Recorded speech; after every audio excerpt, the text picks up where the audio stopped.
I'm Tommi Elo. I hold a Master of Science in Information Security, worked under 2 decades for companies, and now I'm here to present part of my PhD work in SOFIE, and especially using system dynamics, business modeling methodology to analyze the sustainability of the SOFIE business platforms.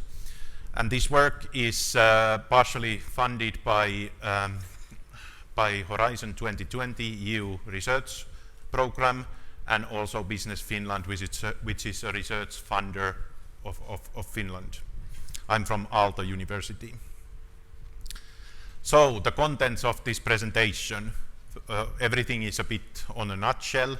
I'm not able to go into details because of time restrictions, but first the background, what is SOFIE as a research project, what are these SOFIE business platforms I'm talking about, and then the system dynamics as a modeling methodology. This is sort of compulsory background, one-sliders mostly.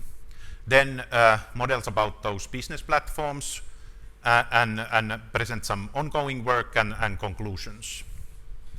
So what is SOFIE? SOFIE stands for Secure Open Federation for the IoT Everywhere. So it's an IoT project seeking to connect IoT devices via the use of blockchains. And especially it tries to facilitate something called interledger transactions, meaning there are multiple ledgers involved. There might be Byzantine ledgers, there might be Nakamoto-based ledgers, and the framework of SOFIE enables this interoperation. It also combines a general marketplace component to facilitate business transactions. We have a demo, a live demo, several actually, but here I want to just say that come to this workshop at Athens View 1600, beginning today. It's at the top floor. You take the elevators, SOFIE workshop. But the title is Interledger Technologies for Cyber-Physical Systems Federation Practical Applications. And among other things, we have a secure actuation with payments demonstrated, and this is an interledger transaction that happens. So you could have a consortium ledger and you could have a public ledger, and they can interact to make a whole or a system. So these SOFIE business platforms, which I was referring to, we have electrical vehicle case, where electrical vehicles are incentivized to charge when there is overproduction of solar energy. This is to facilitate the usage of that energy without wasting it. We have context-aware gaming, where we have IoT devices, physical devices as part of a game. International electrical billing data transfer case, where international data transfers are done via the use of blockchain type of technology. And we have a food chain provenance business platform, where a company cooperating with the research project does food chain quality and transparency. And I'm going to delve deeper into that last case, present a preliminary system dynamics model about that. And in this case, the sustainability refers to the business sustainability. So system dynamics as a modeling methodology. This is a modeling methodology based on causal loop diagrams and associated stock and flows. So it's also a fully compatible with stock and flow-based paradigm, but we can do pure causal loops also. And these causal loops have associated equations, and they can consume real-world data, and we can compare that real-world data to business outcomes. And this allows us to do actual simulations of business scenarios or any complex systems. But in this case, the sustainability or the economic survivability of these business platforms. This allows something called incentive design, so we can design the incentives of the platform so that a sustainable business emerges. So now on to the models of these business platforms. So here is a general model. First, something about the system dynamics methodology. It has these arrows and it has these nodes. And the arrows represent causalities, some kind of business causalities in this case. This is about the federation model because SOFIE is about federating different kinds of DLT systems. So it is assumed that business, either simple businesses or business consortiums are going to have consortium ledgers representing some ongoing business relationships. And then these can be federated via either Byzantine ledger or via Nakamoto ledger. And then there are loops, the feedback loops of this system dynamics named R1 and R2. So herein we can see in this picture that platform users incentive or the increase of platform users increase the platform owners' willingness or benefit of federating. And when another federation is added, it of course adds also users. So it's a mutually reinforcing relationship. Next, I'm going to present some internals of the food chain pilot analyzed with the system dynamics methodology. So here on to the right, a food chain provenance pilot business platform is presented. And it has these loops R3 and R4.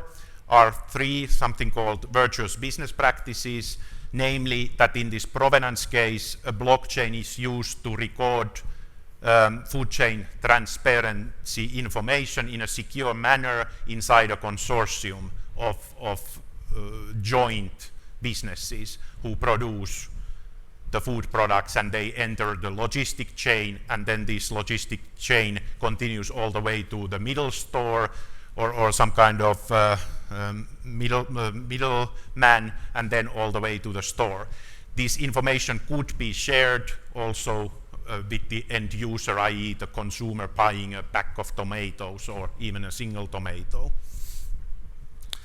The R4 represents a virtuous loop of less regulation, less punishment, less food problems because of the quality increase of this provenance chain.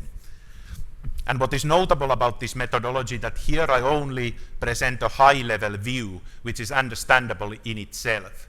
But these can be amended with real-world data, and each node can contain an equation. And these models can become fully simulatable, where the scenarioing can take place. And if the model is detailed enough to present a real-world phenomenon correctly, and if the input data we receive is correct, we can then produce some kind of prognosis on what happens in each scenario. We can add incentives, we can remove incentives.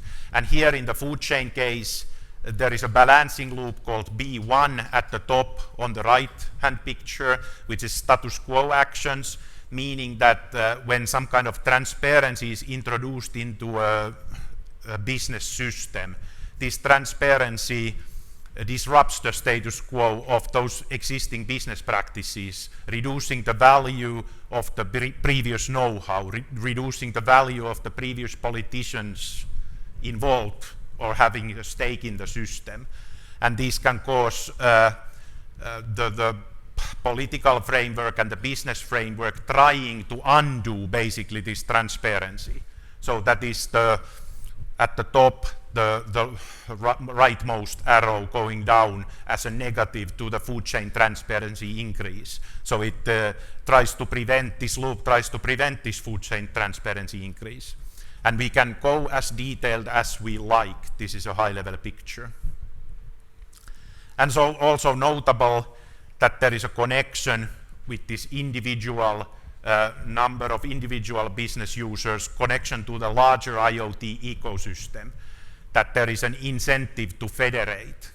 And this will lead up to the world where IoT systems will be more and more interconnected.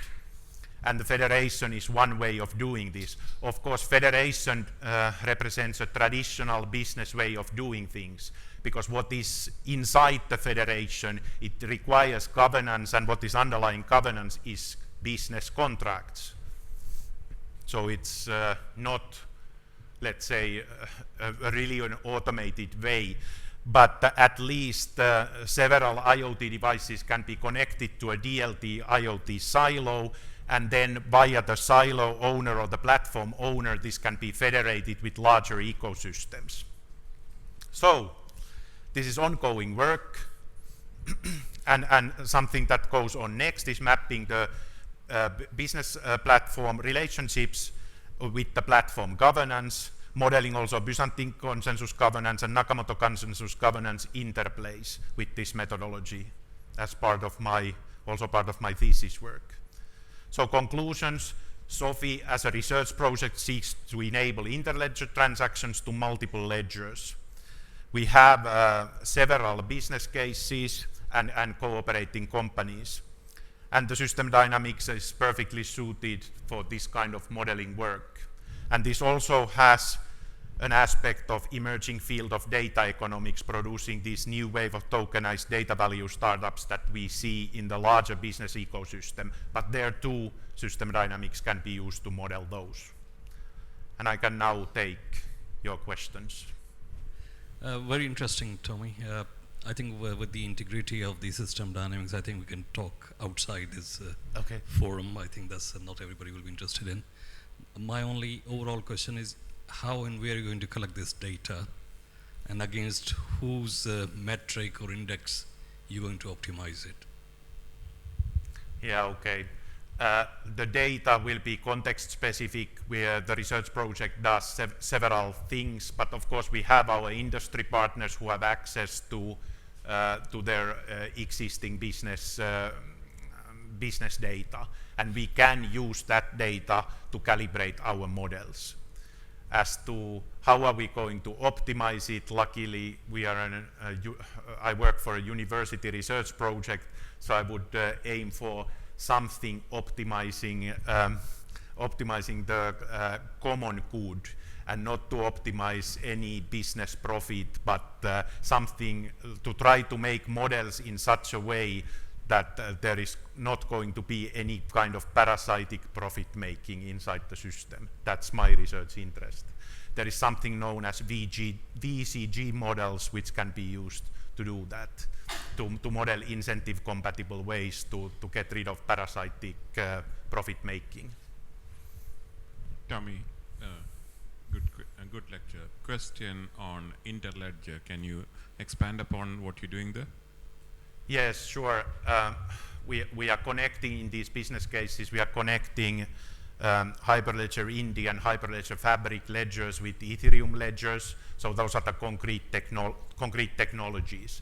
But in essence, we are studying how to connect all kinds of ledgers to each other. These are just, let's say, the most practical cases of the connection. So for example, still to that, like the secure actuation case is a case where a Hyperledger Fabric physical resource is actuated or activated from a call to an Ethereum-based smart contract, where Ethereum handles the payments. I think that the need for federation and for interledger transactions, let's say, is not only specific for IoT, but what I'm not clear about is what is specific then, let's say, in your study for IoT, or is it, let's say, agnostic and can be applied to other non-IoT use cases as well? I think it can very well be applied to non-IoT use cases as well. It is just that the SOFIE is an IoT research project, so our pilot partners are working with physical IoT devices. But there's nothing in the approach that I presented that could not be generalized. Okay, thank you very much. Thank you.